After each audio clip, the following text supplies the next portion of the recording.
Welcome to part 2 of Paradigms featuring Heather Sarona. That place where we can all accept that part of ourselves that is foolish or makes mistakes or sometimes is blinded or whatever. Or I don't even want to use the word. It's not like they're mistakes. They're just part of Exactly. life. Yes. There's a part of that where we have to kind of forgive ourselves, right? I agree. Yeah. Yeah. Well, and I think that's one of the great things about music and songs like that about heartbreak and things is you do get to that point of how everyone goes through the same things. And, maybe hearing someone else talk about it is helpful, when you're feeling that way, that you're not alone. This is it. This is normal. Yeah. This is being a human and what it's like. There's a universality to the human journey that is cross-cultural, I think. Yeah. And then the other song I want to ask you about, I mean, we could talk about all of them, but I really love the song Better Than What I Got. Yeah, I like that one a lot too. That one's one of my favorites. And I wrote that one. It was also in that time period when my marriage was kind of coming to an end. And I think it's hard to accept that. It took me a long time to accept that. And so when I wrote the song, it was, the first verse is like I'm caught up in this breeze, and the second verse is I'm drifting out on this wave. It's kind of like this idea of just kind of being lost in a force that I'm not in control of, and wanting someone to kind of come and tell me, what do I do? What's the answer? And there's a line in the chorus that's like, my pulse says yes, because it's like when you stop feeling like your heart racing about something, it's like coming to that acceptance point. In modern times, marriages are more likely to not last forever. And we live longer now. Like when we lived to be 30, till death do us part was kind of, but now you live to be 97. Exactly. It's different for people. And some people realize, oh, wait a minute, I don't want to spend the next 60 years with this person, but it's a thing to come to terms with. Yeah, I mean, there's always going to be that feeling of doubt and failure and those kind of feelings that we as a society absolutely connect to making a marriage last, which, has obviously changed over time, but it's still definitely part of our society. Oh, yeah. Now, Valentine's Day. Yeah, we should bring it up. Yeah. Well, I mean, some people think of it as just a Hallmark holiday, and maybe it is, and I don't know, but at this point, who cares? People need whatever they can get to make themselves feel loved and loving and to celebrate connection. So I think that's true. So what are you going to do for Valentine's Day? Well, I have 4 lovely children. So far, my Valentine's preparations have been picking each one of them out a little gift. And I have picked out stuff for my husband. And that is as far as my plan currently is. That's pretty good. Yeah. I'm sure there'll be candy and there'll be flowers, the traditional cheesy stuff. And how has your family been doing for the last 2 years since COVID rolled into our lives? The kids have taken it in like real stride. My 2 youngest are pretty young. My youngest was born in May of 2020. So he's a little COVID baby. So he never knew anything different. And my next youngest was only 1.5 at that time. So he's now 3 and the baby's about 20 months. My older kids, they did homeschool. They did virtual school for almost the entire school year last year. And there was definitely some growing pains in that. I feel like maybe more for me as I was running through the house to help one kid and then change a diaper and feed somebody and help everyone in different locations. But they did beautifully with it. They really did. And so your legal work, you just worked from home? And I do. I worked remotely already. So that was not a change. My husband's job became fully remote, which I think he's happy about. So I'm curious too, just, we're all living with this thing, and I guess it's becoming an endemic as opposed to a pandemic. And I know a lot of people who've had it. I have not. I have not either. I feel like I don't know how that's possible. I know people who've died. I know people who have long COVID. I know people who had, it was like nothing. So really, it's a whole range of experiences which are not actually predictable, which is part of why it's such a big deal if we could predict. I'm curious about how you see our society and global societies changing these days, what you see as working, what you see as our challenges. I mean, I think part of the job of the artist, you're in your record here reporting on very personal stuff, but Sure. part of the job of the artist is to be the bellwether. You all tell us stuff about how you perceive. You're the canaries in a way. Yeah. What do you see, think, feel? I wrote like one song that was kind of inspired about my time in the quarantine stuff that's on the album, the one that's called Head Above Water. And I do think one of the things that was such a challenge about the time was that everybody's going through this massive crisis stress situation at the same time, which is unique in my lifetime. You know, I've gone through difficult things, but while I was going through them, every single person in my life was also not dealing with crisis. So if you needed to lean on a friend or your spouse or whatever, they could help you. But we were all like pushed to this extreme limit of stress. And that is such a growth experience of feeling like you could survive that time, even now still, but it's, for me personally, it's significantly simplified now compared to that first year when I had a newborn and homeschooling 2 children and a job and, you know, a life and all these other things. But if we could look at it in the most positive way possible, there's, I think, I've been a lot of personal growth, I would imagine, for a lot of people from facing those kinds of challenges and feeling like I can't do this. I can't do this. I can't do this. But then you get to the end of the day and you're like, I did it. I did do it. I can do this. And that has, I think, been the theme of the last 2 years, of so many times being like, I cannot do this anymore. But then, you know, we did it. Yep, We're here. yep. We made it. I think you're spot on. I start every day that way. How am I going to do this again? And then you get to the end of the day, it's like, I did it and I actually did okay. Yep. And you have some days that are great and some that are less, but we're still here. We'll be back with the final part of my conversation with Heather Sarona after we hear a couple more tracks from her new record. Here's the title track, Head Above Water.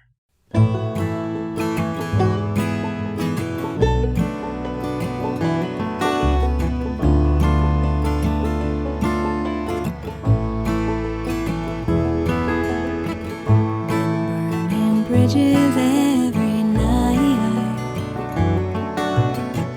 make me a martyr. I can't do anything right. Still searching for somewhere to lay the blame. It's hard to move on when every day is the same. And I just want some new memories.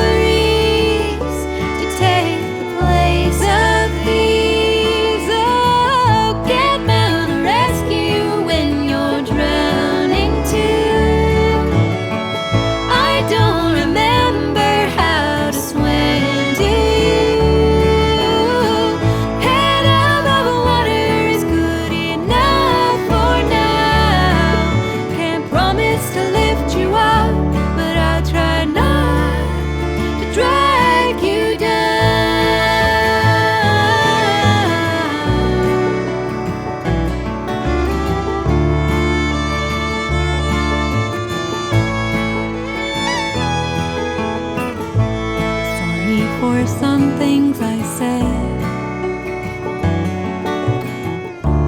things I didn't say but whispered in my head. Sometimes a gentle healing touch emerges as a roar of tongue, barbed and rough, and I don't want any more enemies. Be a friend to me, please. Get bound to rescue when you're drowning too. I don't remember how to swim to you. Head above water is good.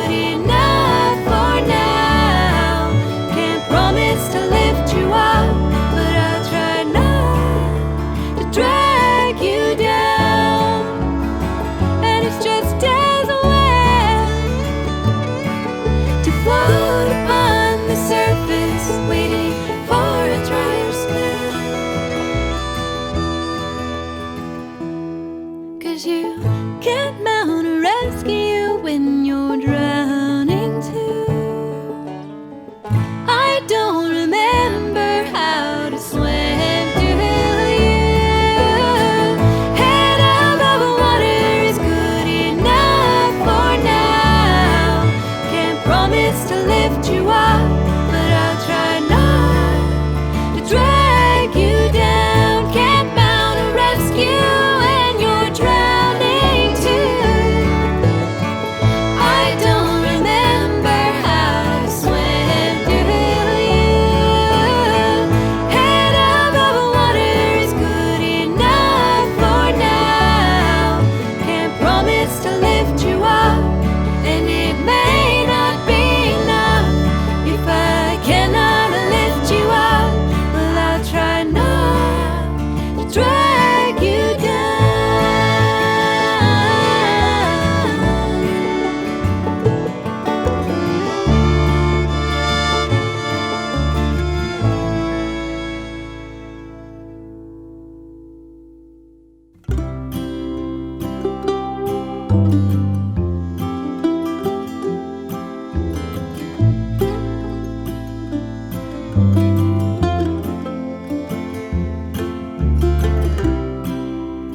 When your eyes see me, they scrape me off the floor. Feels like they're seeing something no one's seen before. But I'm trapped in my head, wondering if it will fade. Asking myself how long you look at me that way. When will you wake up? I'm really not as much as you, saving me from myself. You fixing me from what somebody else did and said. Mending my head, is that what you would do for me?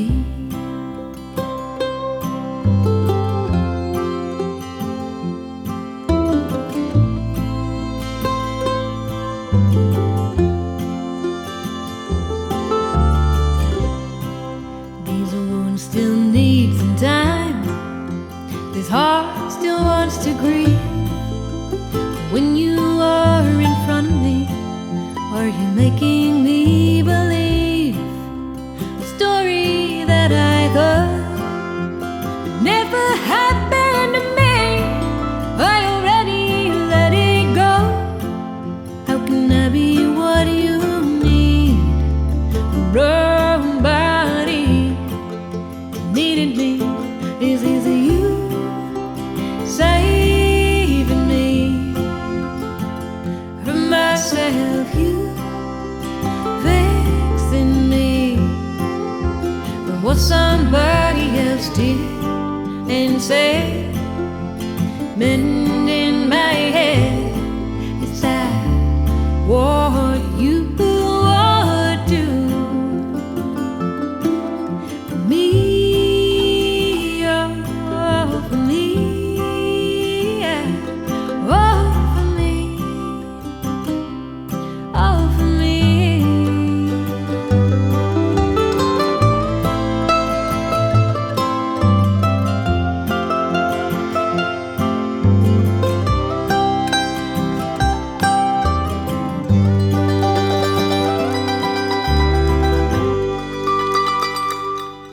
Is this you saving me from myself? You fixing me. Is this you saving me from myself? You fixing me from what somebody else did and said. Mending my head, is that what you would do for me?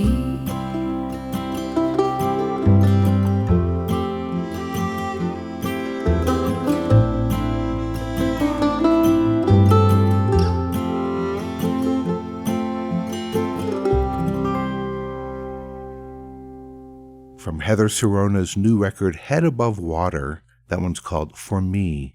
And before that, we heard the title track, Head Above Water. All these songs about relationships, Heather's relationships, very personal material she's sharing with us. You're listening to Paradigms. I hope you're enjoying the episode. We'd love to hear from you. Feel free to leave a comment. Here is the final part of my conversation with Heather Sarona. And you're right. It's this thing where we're all going through this at the same time. And there's an aspect of that that's actually been beautiful and wonderful. Because, like I said, I'm a therapist, so lots of the people I work with have, and we've all heard this before, but have said basically, oh, good, now everyone's as freaked out as I usually am. I feel normal. Yay. But then there's also the part where it's like greater compassion for people's imperfections, because ain't nobody operating at 100% right now, as far as I can tell. I'm certainly not. Yeah, I think that's true. I think there's also been, for me with my children, like I feel like I got to know them so much better, especially with things related to their education. My two older children, like I really I see how they learn. I see how their minds work and what their day-to-day challenges are, what's challenging for them. And I'm like, oh, I don't know how long it would have taken me to learn all this, or if I ever would have, if we hadn't had that time where we were together a lot and going through that together. So, even for all the stress, there were benefits and positive things that came out of it. Yeah. Which everyone has said to me. I mean, obviously I do interviews all the time, and everyone has talked about the challenges and also that there's been a gift. And for musicians, there's been a huge loss of revenue and opportunities to play out and all this stuff, and all this time to not be on the road, and for some people time to write, time to take a break from it, all of it. Yeah, I was thinking about that yesterday, about some of the bands that are now starting to come out more. And I'm like, it was probably kind of nice. Like if they were touring heavily for years and years and years. I mean, financially not nice. Mentally though, possibly, just having that time where it's like, we're not traveling constantly. We're not always on. And a couple of people have said to me that they realized through this that they are not interested in touring anymore, and these were more rock and rollers who are like, you know what? I'm over it. Yeah, it's not something that I have done. I'm hoping to start actually traveling a little more this year. But, with the little young people, I have not yet done a lot of travel for music. That was my next question about playing out. I mean, I know it's something you've done in the past. Is it something, do you ever play out locally, or are you going to do a tour of any kind behind this album? What is that about? Like last year I played out actually quite a bit, because when things perked up there in the spring, summer, I feel like the floodgates opened for music opportunities. It was, everybody wanted music at their event. So I played, I think, more than I've ever played last year. And, that gets tiring, because for the stage that I am in my career, I'm not playing a 45-minute set of originals. Typically, I might be playing 3 hours by myself, which is a lot. Yeah. Yeah. So that is, it's a grind after a certain time. So this year, I'm really hoping to kind of focus on trying to shift more towards those opportunities to play more originals focused, audience focused type of events. That's what my plan is. So. And this record, you have a wonderful crew of musicians. Yes, definitely. I'm interested just in who they are. And will any of them play out with you, or are you mainly solo? I mean, putting together a traveling consortium of musicians, people may not realize what an incredible amount of work it is, and expense. Yes, absolutely. So nowadays I typically play solo. There are two people who play on the album that we used to play as a trio before COVID. And that is Marcel Ardans on guitar and Jason Cecil on percussion. And we were Heather and the Giants for a little while there. Because they're both over 6 feet tall and I'm 5 feet tall. So I want a picture. I know. But for the album, I recorded it at the Rubber Room in Chapel Hill with Jerry Brown, who has recorded everybody in acoustic bluegrass style of music. So he was a great source of meeting some people. Some people I already knew, like Sarah McCombie from Chatham Rabbits I had met before, and Lizzie Ross from Violet Bell. She sings harmonies, and I love Violet Bell. They're amazing. And she's such a nice, genuine, wonderful person. But through Jerry, I was able to meet Andrew Marlin from Mandolin Orange Watch House and Libby Rodenbaugh from Mipso, and both also just wonderfully kind, genuine people, and contributed so greatly to this album. And I'm so grateful that I was able to have them be a part of it. Now, were you able to record together? Were you recorded separately? It was track by track. Yeah. So I know that's how most people have been doing it lately. A couple of people I know have been able to actually socially distance but record in the same space at the same time. And they were like so excited about getting to do that again. It was like, oh my goodness. I think that's how Chatham Rabbits did their last album, was all around one mic, one take, which I'm like, wow, because I think that would stress me out incredibly. It's interesting how, and this is just my perception, which is based on a very limited window into this world, but COVID seems to have allowed people to reclaim simpler recording styles. You know, what I'm hearing, even if people are doing it track by track separately, everyone's saying to me, oh no, we just recorded the whole thing. We didn't do any overdubs. Or we might have done a little overdubbing in one song, but really it's mostly all live recordings. I know obviously not everyone's doing that, but it seems to me like that has been brought back as part of the art form. That's great. Yeah, I've always liked a more organic kind of sound, and even just more like organic instruments. That's just my personal taste. It kind of tends to give you that string band kind of feel, like, but that's cool that it seems maybe like things are simplifying. I like simple. So You're going to be playing out this year some more. Yes. And festivals, gigs. Yeah, we're gonna see what happens. I think I only have 2 things on my calendar, and they're here in Raleigh, Beer and Banjos at Raleigh Times with Hank Smith. He plays on the album too. If you've ever listened to Hank Patty and the Current or Barefoot Manor, he's a banjo player. He's phenomenal here in Raleigh. So Well, it's really great that you did this record and it's out there, and I hope lots of people get to hear it. And it's a perfect record for people for Valentine's Day, you know, so. all aspects of love. Absolutely, which includes the sublime and the beautiful and the tricky and the difficult and all of the above. Absolutely. If people want to follow along with me, I do post on social media a fair amount. Heather Sarona Piranha on Instagram, and just Heather Sarona everywhere. You can search and find me. Well, Heather, it's been a pleasure talking with you. I love listening to your music. Thank you so much. Really excited that you're getting it out there and doing it. And I love hearing about someone who has a full-time job and kids and a partner and a life and is making music. It's like, yay. Yeah, it's something. but you know, so many people have these amazing gifts that we never hear about. There are so many incredible artists that never share their work. So it's really wonderful when someone does. Thank you. Well, I appreciate that. Heather Sarona, thank you so much for being on the show.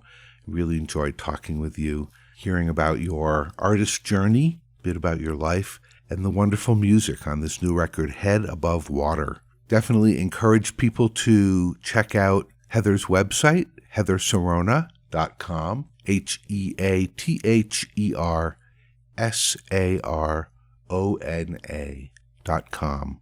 There's some videos there. Once she's performing out, you'll be able to find her tour schedule. And of course, you can get her music there. So check out Heather's website.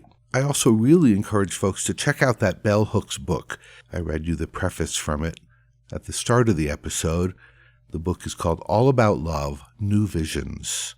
It's a national bestseller. It's a great book. It's been out for a little over 20 years. Well worth reading. The word love has a lot of different meanings for people. Right now we're heading into Valentine's Day, which is a romantic love holiday, but we can look beyond the lovely, exciting emotions of romance to love as something much bigger and more important than just the romantic between people. Love for self, spreading that out. Love for the world, love for others, love showing up in our actions, love showing up in our societies. It's worth pondering. Well, I hope you've enjoyed this episode of Paradigms and that you'll check out our archives, where we've got over 500 episodes for you to enjoy. All that and more is at our website, paradigms.life, and in iTunes and wherever else you find your podcasts. Remember, if you like what you hear, click on like, make a comment. We'd love to hear from you.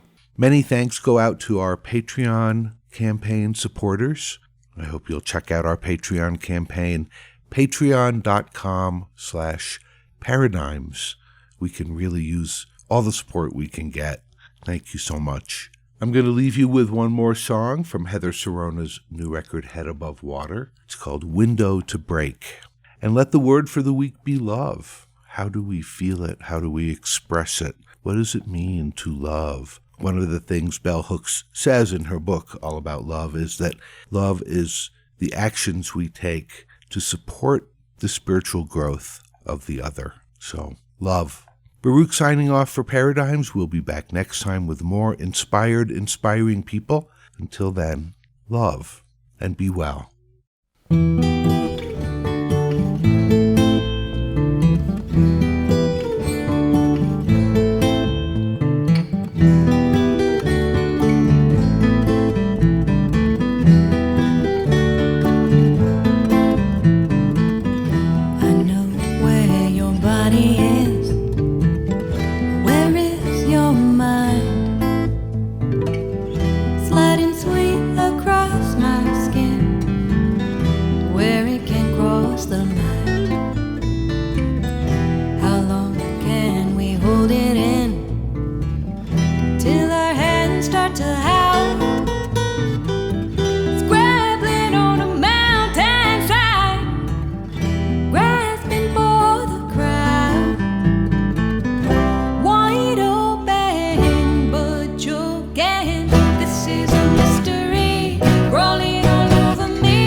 You've been listening to Paradigms at paradigms.life.